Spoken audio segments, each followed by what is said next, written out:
¿Algún cómic que querías platicar en cochino español esta semana? ¿Me estabas diciendo? Sí, traigo dos. Mira, me leí el tomo de los Eternos, que la verdad es una delicia, es una joya, pero también tengo dos colecciones más de cómics de las que platicarles. ¿Qué quieren escuchar primero? ¿Colección de cómics o el tomo? Eternal. Ok, el público mandó Eternals. Pues fíjate que yo me fui con expectativas bajas sobre este tomo. Lo empecé porque pues ustedes Por me eso te habían gustó. comentado. Entonces, pues ya, como ya lo tenía, ya lo había comprado, pues ni modo de no leerlo nunca. Entonces lo abrí y lo empecé a leer. Y oh, sorpresa, me encontré desde el prólogo, una belleza, ¿eh? Desde el prólogo se antoja, porque hermanan la obra de Kirby con un libro pues no sé si de ciencia ficción, de extraterrestres, no sé cómo llamarlo, que se llama El carruaje de los dioses. Es un libro que hizo mucho ruido en su momento y que tuvo N cantidad de reimpresiones. Yo llegué a ver en el 86 una reimpresión y todavía era libro de moda.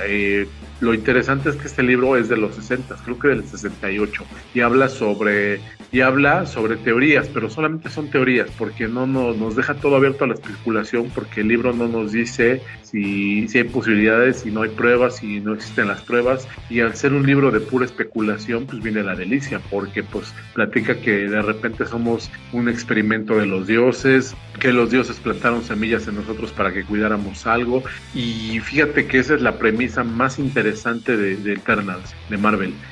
Ahí lo que nos platica es que los Eternals fueron diseñados genéticamente por los celestiales, que serían la variante de los extraterrestres aquí, solo que muchísimo más poderosos. Y los Eternals tienen ahí un código genético y unos candados que les permiten volverse contra sus creadores. Ellos empezaron en la humanidad, y fueron creados casi al mismo tiempo que los Deviants. Nada más que la diferencia es que los Eternals eran chidos y buenos, y eran muy poquitos, eran como 100. Y los Deviants se multiplicaron, ¿cómo les puedo decir? Como sin que suene feo o ofensivo para nadie y que no suene que hablo desde mi privilegio. Bueno, se multiplicaron como familia, que el papá nomás gana el mínimo, como 20 por familia más o menos llegaban. Entonces pues resulta que ellos terminaron por dominar la Tierra, los Deviants, y sometieron a la humanidad, y los Eternals pues entraron en lucha contra ellos. La ventaja de los Eternals es que ellos controlan totalmente sus moléculas y es imposible matarlos. Lo hemos visto a través de todos los cómics que hemos leído. Vemos que los Eternals los puedes desaparecer, deshacer. Bueno, son como de las caricaturas de Tommy Daly, los puedes hacer polvo sobre el polvo, sobre el polvo, sobre el polvo, y luego quemar las cenizas, y luego aventarles un rayo láser, y luego inundar lo que queda de eso, y lo vas a ver que regresa. O sea, qué Wolverine y qué la chingada. Estos güeyes son los reyes de la regeneración. Y entre ellos pues tenemos personajes notables como Cersei, una ex-Avenger. Bueno, pues para no hacerles el cuento largo, esa es la premisa de este cómic, ¿no? Que los celestiales pusieron a los Eternals para cuidar algo en la Tierra, que existe un celestial que se puso negro, se le puso la armadura negra y que estuvo en desacuerdo con sus hermanos y que quedó dormido en la Tierra. Este celestial ha sido utilizado en más títulos de Marvel, obviamente, no sé si ustedes ya lo hayan visto desfilar por ahí en las páginas, pero si ha tenido que ver con la historia de los Avengers, este celestial. ¿Y qué más les puedo decir de la historia sin spoiler? Pues que está buenísima. La trama inicial es que los Eternals han perdido la memoria, es un reboot, obviamente, y no saben quiénes son, pero Ikaris sí tiene conciencia de quién es, y él empieza a tratar de despertarlos. Entonces empieza tratando de despertar a Macaris, pero no se deja el otro pate despertar.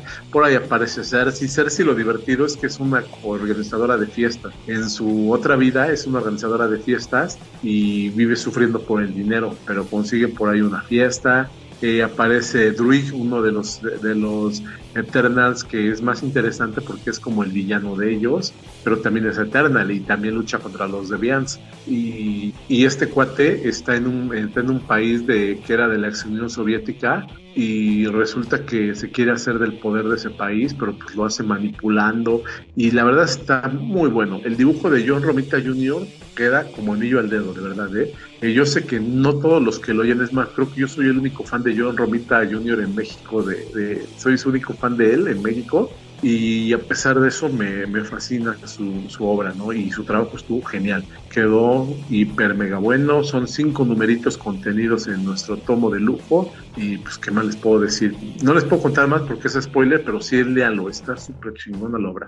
Que más o menos tiene que ver con la película, muy por encimita, con cierto personaje que sale ahí en el cómic, uno de los Eternals. Pero sí, fíjate que ¿ya la viste tú esa película, Charlie? La de los Eternals. No, pero platícanos, Joe, por favor. Yo no la vi, pero ya me la spoileé toda porque la neta me da hueva. A ver. Pues como dice Charlie, es un reboot. Neil Gaiman se fue por la fácil de pues, no querer batallar con tantas interpretaciones que le han dado los Eternals. Entonces se cuenta que, como dice Charlie, hace que cuando empieza el cómic no tienen memoria. La mayoría de ellos no tienen memorias, están viviendo como humanos. Y el chiste es que tienen que ir despertando su conciencia de Eternals. Y al mismo tiempo, haz de cuenta que pasó lo que tú estabas platicando el otro día sobre Kingpin. ¿Te acuerdas que fue a buscar los archivos de la identidad de Daredevil y que estaban en blanco? Del último número de... Ya para empezar el Devil's Reign, ¿no? Sí, ese mero. Porque haz de cuenta que lo que pasa es que hay una, como dice Charlie, una de las Eternals, Cersei, que ya fue Avenger. Entonces el Tony la va a buscar y le dice, oye, ¿qué onda? Y ella ya no tiene memoria. Y le dice, no, pues yo no sé ni quién eres. Y dice, ¿cómo no? Si fuiste Avenger. Y se va Tony es el Tony de Civil War. Ya está lo del acta. Y se va a buscar los archivos. Y cuando, a ver, computadora, búscame todos los archivos de Cersei como Avenger. Y ya están en blanco. Ya no hay. Sí, ya no hay. Entonces también como que sirve de reboot. Y entonces, o sea que no tienen memoria porque alguien... Esa es la trama del cómic. Ese es el misterio. Eso es lo que están investigando. ¿Qué pasó?